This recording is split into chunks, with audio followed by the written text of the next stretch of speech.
Hi, it's the 31st of December 2016. I want to mention, I'm David Weegenaar.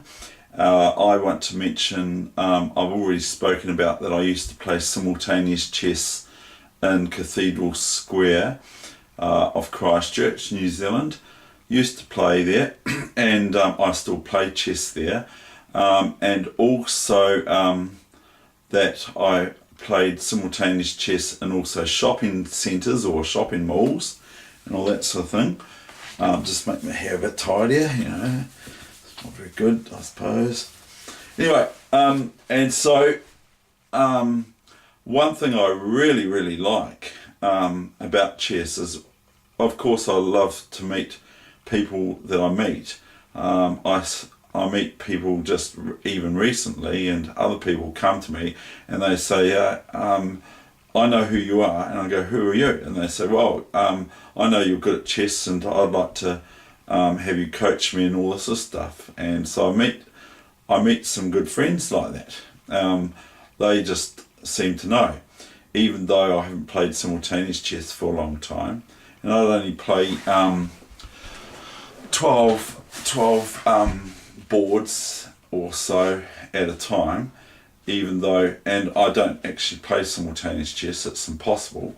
There's no such thing as simultaneous chess, because simultaneous chess is where you can play more than one move at a time, which I can't.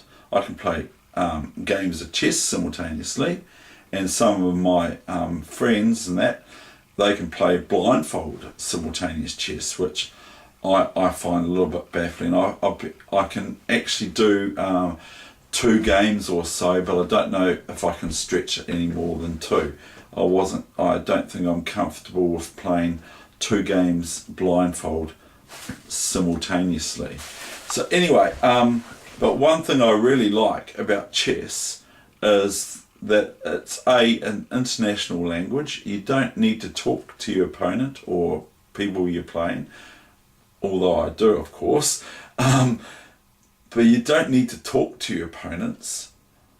The chess is international language. You don't need to know their language or anything like that.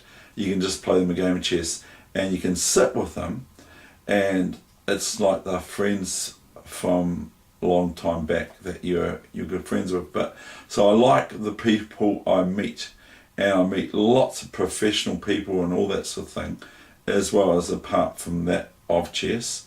But I meet lots and lots of people through chess, and it's great. And some of them become friends, some of them I don't get on with. They're totally distant sort of personality than I have got. But one thing I really like, and it brings a tear to my eye just about every time it happens, is about several times I've had someone come up to me and extend their hand out to me. And they come up to me and say, I want to shake your hand. This is what one guy said to me about a year ago. He said, I want to shake your hand. And I said, oh, yeah? And he looked a bit scary. And he said, I want to shake your hand. I said, oh, for what? He said, I remember playing you when I was about 12 years old. And we're talking about a 30-year-old guy now, 26-year-old, 25-year-old, I'll say, because he might not like me saying 30-year-old. So he might like it that he is called a 25-year-old. He said to me, I can't forget the time we played a game of chess together in the Cathedral Square. And just about a week or 2 ago, of the last 2 weeks from Friday yesterday, 2 weeks ago, I was playing some chess with my friend, my very good friend. I'd say I don't have any best friends anymore. I don't know, I mean, like, I have best friends, but I don't know who my best friend is, because I'm perplexed about the whole thing, because I've got so many really good friends, and so I don't know who my best friend is. I've got a best friend from school, I've got best friends from chess and all that sort of thing. But anyway, this guy, so I've never ever been best man at a wedding, okay? even my brother's wedding. I wasn't even best man there. Fair enough, you might say. Fair enough, okay. I've never ever been best man at a wedding, okay? I've always been second best. I've always been, if I've been at a wedding, I've sometimes been the groomsman. So I've been sort of second best. So it's a wee bit of a joke. I've never ever been best man, I've always been second best. Now I feel really good about myself because I'm giving. And so that's where I'm enjoying giving. I find that giving is really good. It's better than getting. And like I can, apparently I can make money, I can make money, not counterfeit money, but I can make money. That's what friends of mine say, is that you're very good at making money. You see something you can make money out of, and you make money out of it. It might only be 10%, 20% or whatever. And so this is what I'm told, that I'm very good at making money. But what happened there 2 weeks ago, which is 15 days ago now, about to the same time, this guy was watching us play in chess, you see. My friend and I were playing lightning speed chess, 5-minute chess, which is the real really lightning chess. And he was sitting there watching us play for about an hour or so, or whatever it was. And then he said to us, when my friend was shifting his car, because we went and he picked me up and we went in his car to the South City shopping centre, which is where the local chess players meet if it's inclement weather. Even if it's nice, sometimes they go there, or else the Cathedral Square in Christchurch, which has got a giant chessboard there. And so it's very, very popular, and the tourists love it, and so do the locals.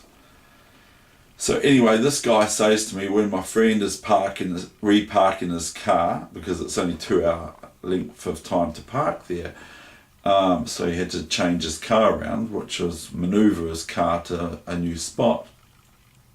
This older guy said to me, he said, "Your name's David, isn't it?" And I said, "Yeah." And he said, "I remember you played my son when he was 11 years old, okay? He's now 30. You played my son when he was 11 years old. He loves chess, here in the South City shopping centre." So that was a really, really lovely thing to hear.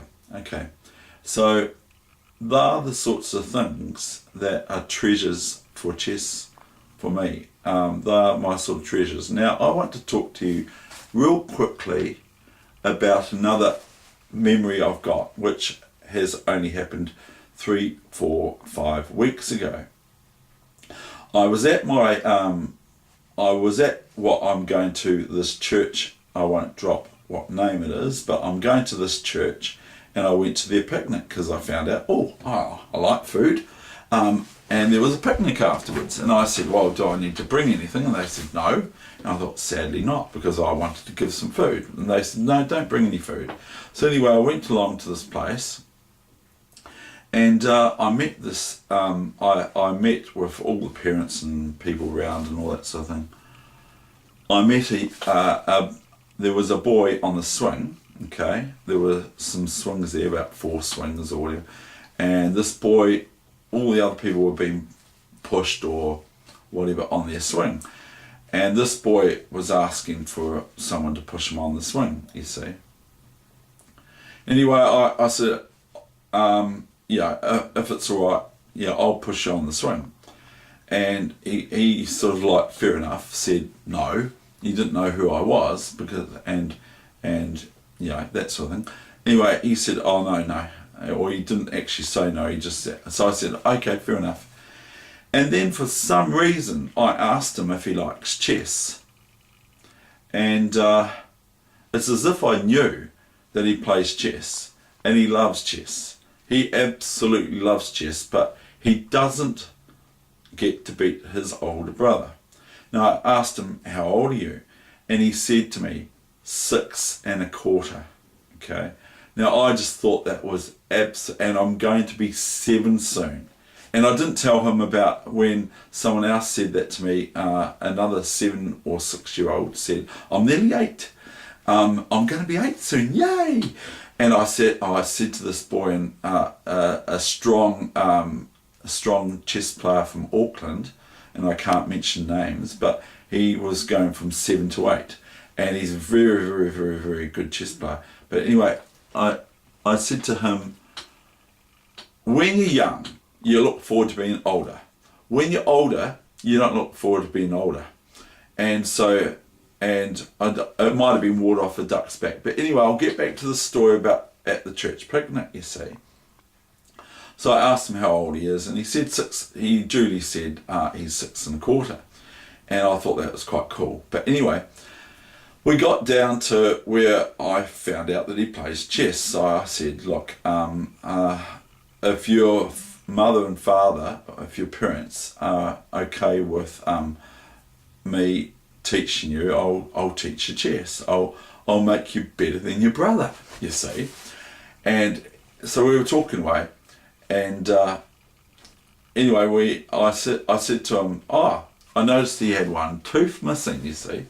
And I said to him, did you just lose your front tooth? He said, yeah.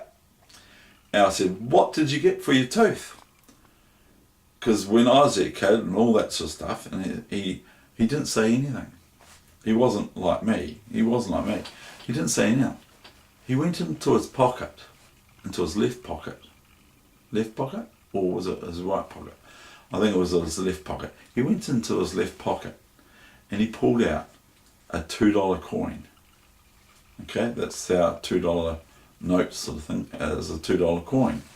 It's a gold coin. And it's not gold, but it's gold coloured and all that sort of stuff. He pulls out this $2 coin and he gleams at me. He's got a big smile on his face with the $2 coin. And this is what we're like when we're young. We think about that $2 coin, that this is what the tooth fairy left for me. He didn't say that, but that's what he was talking about, that got left for him. Okay, and he puts the $2 coin back into his pocket, into his left pocket, or his right, I don't know. And then, without talking, he goes into his right pocket and he pulls out this wrapper, this bit of paper, and I go, what's that all about? He says, I also got to buy this with the money I got for my tooth. And it's a Cadbury chocolate wrapper. And I was blown away, that's all. And I was speechless. I considered that one of the best moments of my life. Okay, that's all. Thank you.